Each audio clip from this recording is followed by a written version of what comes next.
U.S. to shelter Ukrainian refugees until war ends. President Donald Trump has announced that Ukrainian refugees will be allowed to remain in the United States until the war in their country concludes. We have a lot of people who came in from Ukraine, and we're working with them, Trump told reporters during a White House briefing. Historic earthquake strikes Kamchatka, a massive earthquake, registering nearly 9.0 in magnitude, struck off the coast of Russia's Kamchatka Peninsula. It is the most powerful quake to hit the region in over 70 years. A tsunami warning remains in effect as authorities assess the damage and risk of aftershocks. Russia accused of over 10,000 chemical attacks in Ukraine.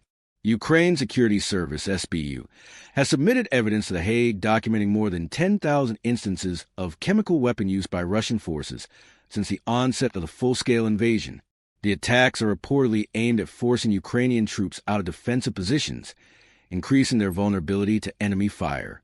Ukraine nears completion of ballistic missiles. Ukraine is close to finalizing its own ballistic missile systems capable of striking targets deep inside Russian territory, according to Defense Minister Denis Shmyhal. In an interview with BBC News Ukraine, Shmyhal suggested the country is on the verge of deploying these weapons in its defense strategy. Germany and Italy block EU sanctions on Israel.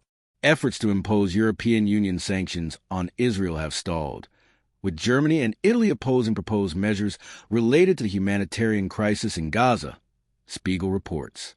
The European Commission had recommended partially suspending Israel's involvement in Horizon Europe, a major EU research initiative, but consensus was not reached. Russia claimed sanctions resilience after Trump's remarks. Following renewed threats of economic sanctions from President Trump, the Kremlin responded by asserting its preparedness. Presidential spokesperson Dmitry Peskov said Russia has developed a certain immunity to sanctions, having operated under extensive restrictions for years.